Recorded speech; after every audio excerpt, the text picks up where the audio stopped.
তো সবাইকে আমার আদাব এবং আমার হিন্দু ভাইদের জন্য নমস্কার।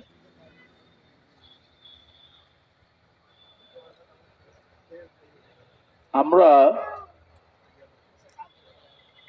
এক মহান মানুষের সৃষ্টির জাকের পার্টি মাঠে ঘাটে পথে প্রান্তনে আজকে জনসভায় লোক থাকুক আর না থাকুক, আমরা উপর থেকে নিচ মানে ইউনিয়ন ওয়ার্ড পর্যন্ত আমরা এইভাবেই মানুষকে গোলাপ ফুলের দাওয়াত দিয়ে বেরোচ্ছি।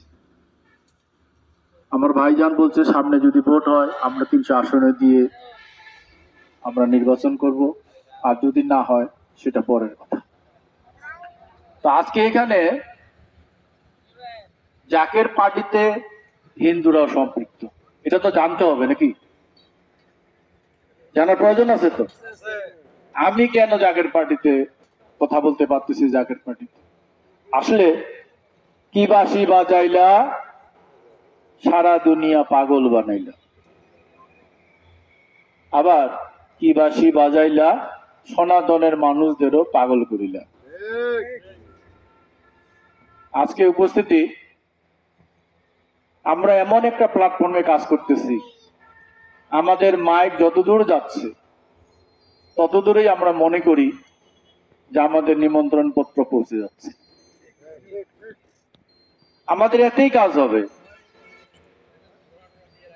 তো সম্মানিত ভক্তবৃন্দ, আমি একজন সনাতনের মানুষ। আমি যখন 1800-তে ঢুকলাম, ঢুকার পরে আসলে অনেক তথ্য কালেকশন করতে হয়, অনেক বই দেখতে হয়, দেখলে অনেক কিছু জানা যায়। আজকে এই যে স্টেজ একটা মঞ্চ, এই মঞ্চে আজকে যারা জাকের পার্টির কথা বলতেছেন, এই মঞ্চটা যদি বিশ্বলী খাজা বাবা তৈরি না করত, তাহলে কি আজকে আপনাদের এই প্ল্যাটফর্মে দাঁড়ায় কথা বলার মতন কোনো কিছু থাকতো?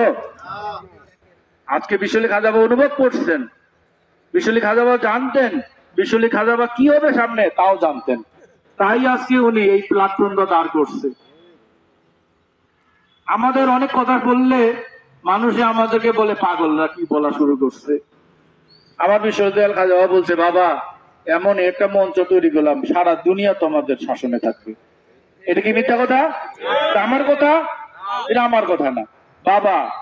এই দল এমনই একটা প্ল্যাটফর্ম হবে, দেখবেন এখানের মধ্যে ঘুষ দুর্নীতি রাজহানি ছিনতাই বাগেবাজি মানে এনাদার যত খারাপ প্রকারের কাজ আছে তাদের অন্তরে কখনো জাগরিত হবে না। এটা কি ঠিক? এই যে আমি 1800-তে গেলাম, 1800-তে যাওয়ার পরে এই প্ল্যাটফর্মটা যখন আমি জানতে পারলাম যে বাবা তোমরা একটা কথা জেনে রাখো, তোমরা এখানে মুরিদ হওয়ার পরে তোমাদের জাকের পার্টিতে যদি তোমরা স্থান গ্রহণ না করতে পারো এবং জাকের পার্টিতে স্থান গ্রহণ করার পরে যদি তোমরা খারাপ কথা বলে জাকের পার্টির অনিষ্ট করার চেষ্টা করো, বাগানটা পরিচর্যা না করে, তাহলে বাবা তোমরা কিন্তু আমার মুরিদান হতে পারবে না। কথা বুঝতে ফেলেন? এই ক্রমান্বয়ে যখন আমরা বুঝলাম যে বাবা তোমার মেজো ভাইজান যা বলবে সেই কথাগুলো কিন্তু আমার কথা, এই কথাটাও তো আমরা বিশ্বলী খাজা বাবার কাছ থেকে পাইছি, তাই নাই? পাইছি। যদি আমরা পেয়ে থাকি তাহলে 1800 আমাদের কি যেভাবে ডাকবে সেটা আমরা অনুধাবন করতে পারলে আমরা যেভাবেই থাকি না কেন আমাদের কিন্তু জাগের পার্টিতে ফিরে আসতে হবে। আমরা এখানে কথা বলতেছি, মেয়ে ভাইজানের কথা বলতেছি, মেজো ভাইজান, দুই চাচা যান, আম্মা যান, খালা যান, সবারই কথা বলতেছি। আমরা একে কোনো চিন্তা করে কথা বলি না। তো সম্মানিত আজকের উপস্থিতি, আমরা সবার কাছে এইটুকু অনুরোধ জানাবো যে আসেন আমরা জাকের পার্টির পতাকা তলে শক্তরূপে ধারণ করি, যেটার মধ্যে যে আদর্শগুলো বিরাজ করতেছে সেই আদর্শগুলোর সঙ্গে কারোই মিল খাবে না। অতএব আমিও আপনাদের কাছে একটা কথা বলবো আর কি, আমার ভক্ত ফ্রন্টের উপরে যে চাপটা আসছে সেই চাপটা আমাকে কালকে রাত্রেবেলা ক্লিয়ার করে দিছে। 26 তারিখ আমাদের কনফার্ম একদম ডেট, 26 তারিখ রবিবার মনে পড়তেছে আমাদের মিশন করার লাগবে। এবং মূল দলের লোক অন্যান্য অঙ্গ সংগঠনের লোকদের সঙ্গে কথা বলতে বলছে ওই দিন যেন আপনারা কোনো প্রোগ্রাম না ফেলেন, 26 তারিখ রবিবার। এবং আমাদের মধ্যে চাপ আসছে, জাকের বাইরে তো থাকবেই, এই মন চাহিত কিছু সিলেক্টেড পার্সন আমি করব, সেটার উপরে বেসিক্যালি মঞ্চে বসতে হবে, সবাইকে বসতে দেওয়া যাবে না। আর আমাদের করতে হবে গ্যাং পার্টি বাস, হিন্দুদের পড়তে হবে ধুতি, বুঝছেন না, সার্বিকভাবে 1000 চেয়ারের ব্যবস্থা করতে হবে, যতগুলো বর্ণনা দিছে। কিন্তু আমরা যদি মনে করি যে এইটাই সঠিক, এটাই সঠিক। আমি সবিনয় আপনাদের জানাইলাম, সবারই আমার মোবাইল নাম্বার নাই, যদিও আমি এখানে গোলাপ ফুলেরই প্রচারণায় আসছি। আমার 26 তারিখের প্রোগ্রামটাও কিন্তু অলরেডি আমি জানাই দিলাম। আরেকটা জিনিস জানাই দিই সবার কাছে, যে আসলে আমরা তো এইরকম পাগল, আমার মেয়ের মনে হয় কালকে রেজাল্ট হবে। দয়া করে সবাই একটু, যাদের যাদের সন্তানও পরীক্ষা দিছে, সবাই সবার কাছে আমরা আজকে যেন মালিকের কাছে এটা দয়া চাই, যেন বিশ্বলেখা যাওয়া আমাদের সন্তানদের দিকে তাকায়। তার এই স্থানটা আমি যদিও আমার উপরে তো কেউ কথা বলবে না, যদিও আমি একটা খসালপুর স্কুল আছে সেখানে নির্ধারণ করছি অন্তরে অন্তরে মাইকিং করতে হবে। হ্যাঁ, তারপরে মূল দলকে আকর্ষণ করতে হবে, মূল দলের সভাপতিকে নিয়ে যে কাগজ দিয়ে আমরা থানায় মানে কাগজ জমা করছি, সেটা মূল দলের সভাপতি থানা সভাপতিকে নিয়ে থানায় ঢুকতে হবে, এটা তো করতেই হবে। কিন্তু মূল দল সম্পৃক্ত থাকবে দাদা। এবং এখানকার প্রধান অতিথি কিন্তু বিপ্লব কুমার বণিক, উনি সরাসরি আসবেন। এটা একটা। আর একটা ভক্ত ফ্রন্টের পক্ষ থেকে আমি আপনাদের একটা জানাই, সেটা হলো আমিও বিভিন্ন ভাবে একটু সমস্যা আছি।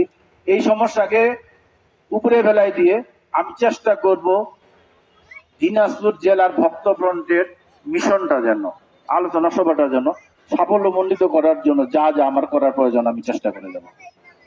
সম্মানিত ভক্তবৃন্দ, এবং আমরা সেই খসালপুর স্কুল থেকে আমরা আমতলা মোড় পর্যন্ত যাব মিছিল করতে যাব। এই জন্য আমি একদম বিনয়ের সহিত আপনাদের অনুরোধ করতেছি, 26 তারিখটা মনে রাখবেন, একটু জেনে নিবেন। কোনো কারণে স্থানটা পরিবর্তন হতে পারে, জায়গাটা তো পরিবর্তন, আমি যদি আরো ভালো জায়গা পাই চেষ্টায় থাকবো।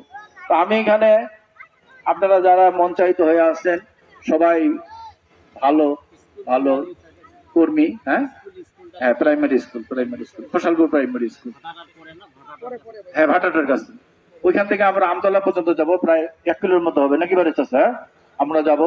আরেকটা আমার মন্তব্য আছে, যদি উনি পঞ্চগড় হয়ে ঠাকুরগাঁ হয়ে ব্যাক করে, আমার দিনাজপুরে আবার রাত্রি যাবো না, মানে উনি দিনাজপুরে থাকার চেষ্টা করে সবসময়। ওনার মিটিং সারা রাত 9টা-10টার দিকে হয়তো আমি ওনাকে নিয়ে যাবো দিনাজপুরে। তো সম্মানিত উপস্থিতি, আমার মিটিং এর বক্তব্যটা তো শুনলেন, দয়া করে গ্রহণ করছেন।